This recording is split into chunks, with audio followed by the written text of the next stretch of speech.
Notre secours est dans le nom du Seigneur qui a fait le ciel et la terre. Nous commençons avec le livre de la Genèse, chapitres 46 et 47.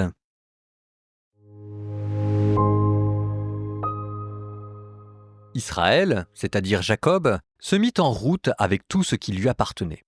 Arrivé à Beersheba, il offrit des sacrifices au Dieu de son père Isaac, et Dieu parla à Israël dans une vision nocturne. Il dit « Jacob, Jacob !» Il répondit « Me voici ». Dieu reprit « Je suis Dieu, le Dieu de ton père. Ne crains pas de descendre en Égypte, car là-bas je ferai de toi une grande nation. Moi, je descendrai avec toi en Égypte. Moi-même, je t'en ferai aussi remonter, et Joseph te fermera les yeux de sa propre main. » Jacob partit de Beersheba, ses fils l'installèrent avec leurs jeunes enfants et leurs femmes sur les chariots que Pharaon avait envoyés pour le transporter. Ils prirent aussi leurs troupeaux et les biens qu'ils avaient acquis au pays de Canaan. Jacob arriva en Égypte avec toute sa descendance. Ainsi donc, ses fils et ses petits-fils, ses filles et ses petites-filles, bref, toute sa descendance, il les emmena avec lui en Égypte. Voici donc les noms des fils d'Israël venus en Égypte. Jacob et ses fils, premier-né de Jacob, Rouben. Fils de Rouben, Hanok, Palou, Échron, Carmi. Fils de Siméon, Yemuel, Yamin, Ohad, Yakin, Sohar, Saül, le fils de la Cananéenne. Fils de Lévi, Gershon, Kehat et Merari. Fils de Juda, Onan, Shelah, Pérez, Zéra. Et Onan étaient morts au pays de Canaan. Les fils de Pérez furent Échron et Hamoul. Fils d'Isaacar, Tola, Poua, Job, Shimron. Fils de Zabulon, Séred, Élon, Yaléel. Ce furent les fils que Léa donna à Jacob en Padan Aram. Elle lui donna aussi sa fille Dina. Ses fils et ses filles comptaient au total 33 personnes.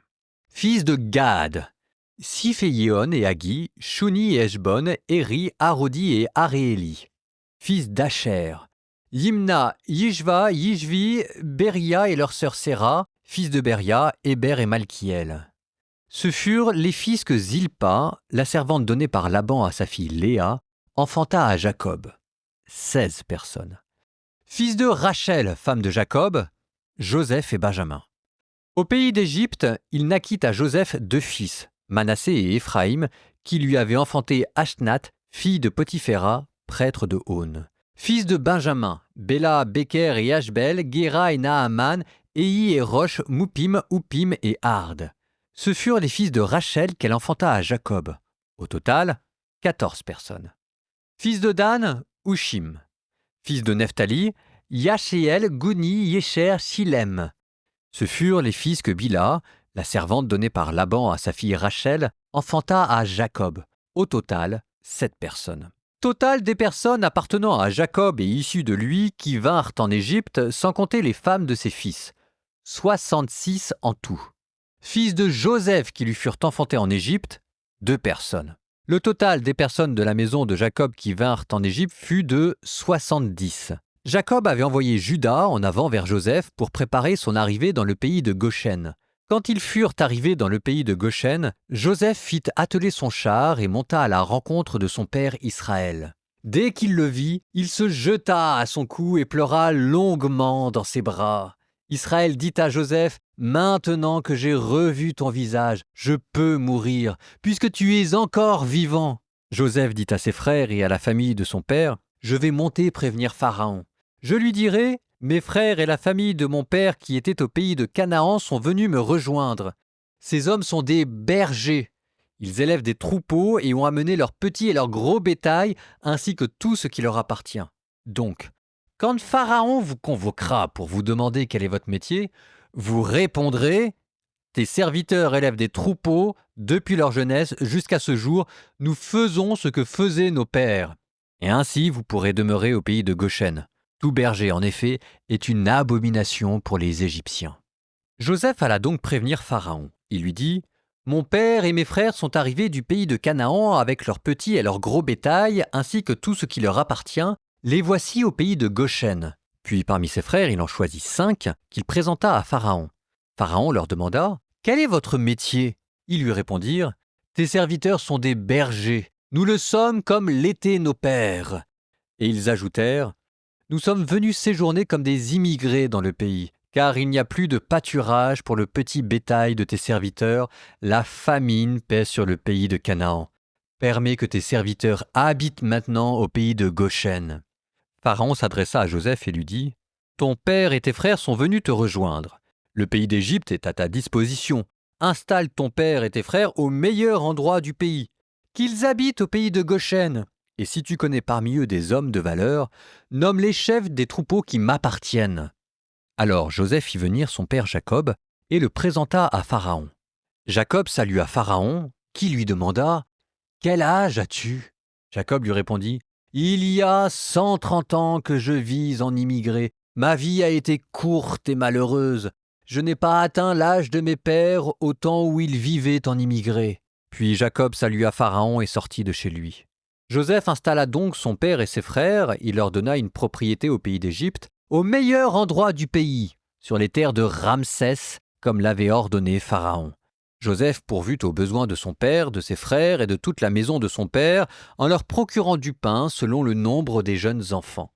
Or, il n'y avait plus de nourriture nulle part dans le pays, tant la famine pesait lourdement.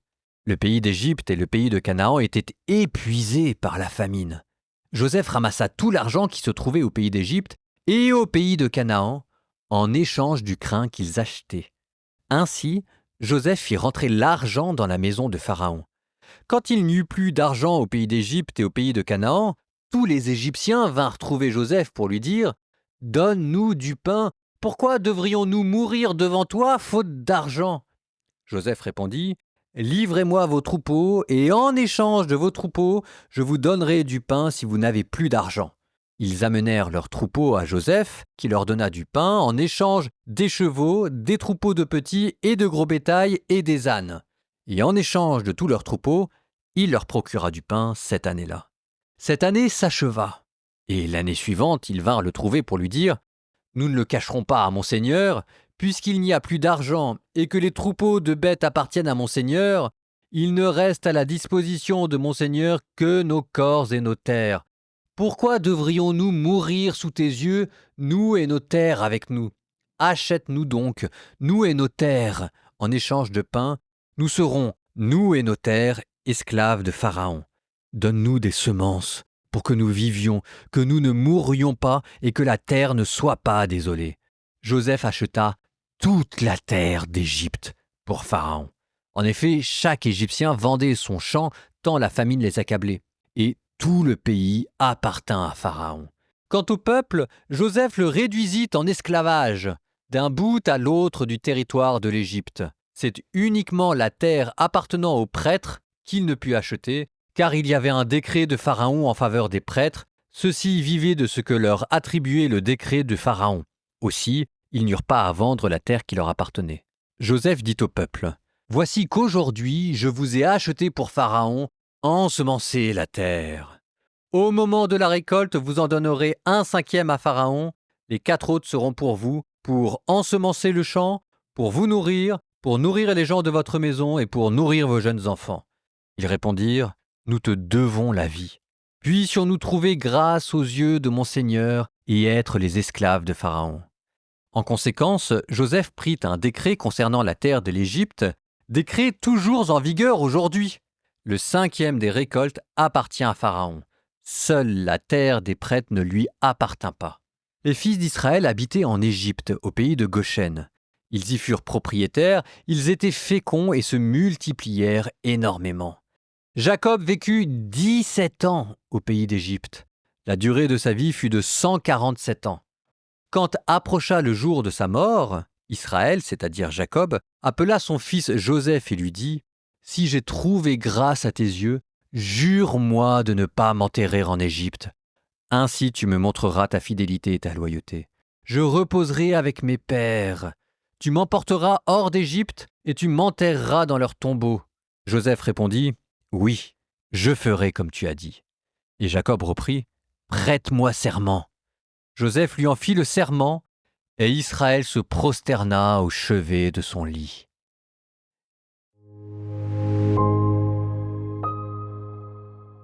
L'histoire est belle, on n'est pas pressé, On essaye de profiter de ce moment de paix quasiment magique de réconciliation en décrivant les détails du voyage de Jacob en Égypte.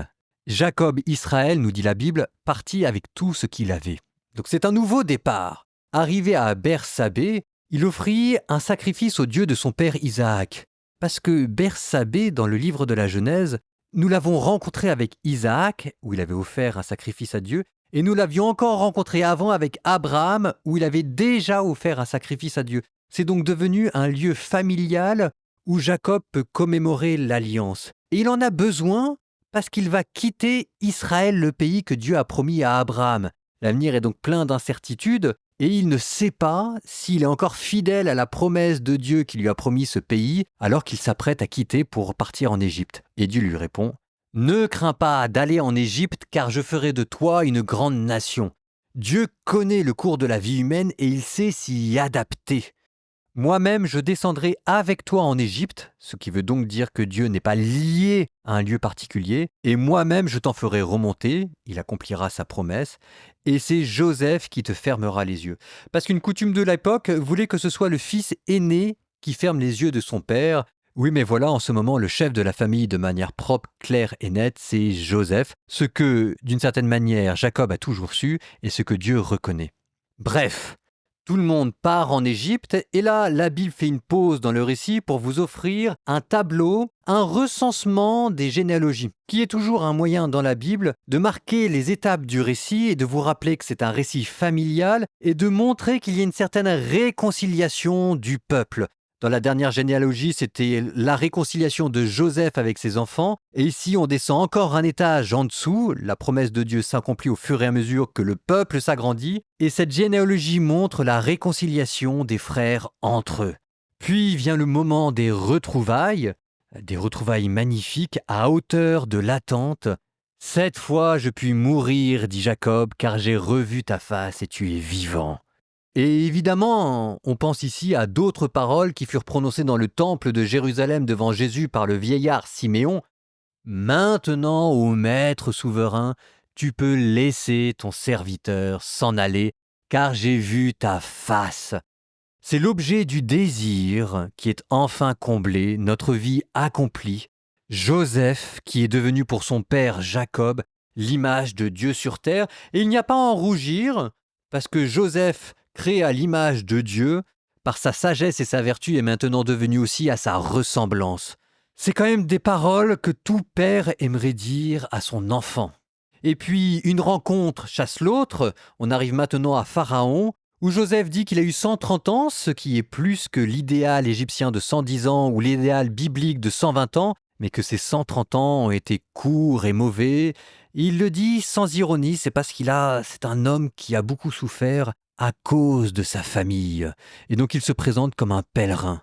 Mes années de pérégrination sont de 130 ans. Et là, vous pensez à notre vie sur Terre, nous qui sommes aussi en exil, parce que notre véritable patrie, elle est ni en Israël, ni en France, ni en Belgique, ni en Afrique, ni où que ce soit d'ailleurs, elle est dans le ciel. À travers l'histoire des patriarches, c'est de vous dont il a toujours été question. Quel visage verrez-vous au bout de votre exil ? Proverbe 6, 16 à 19. Il y a 6 choses que le Seigneur déteste, 7 qu'il a en horreur. Le regard hautain, la langue menteuse, les mains qui versent le sang innocent, le cœur occupé de projets coupables, les pieds qui s'empressent de courir au mal, le faux témoin qui ment comme il respire, et l'homme qui déclenche des querelles entre frères.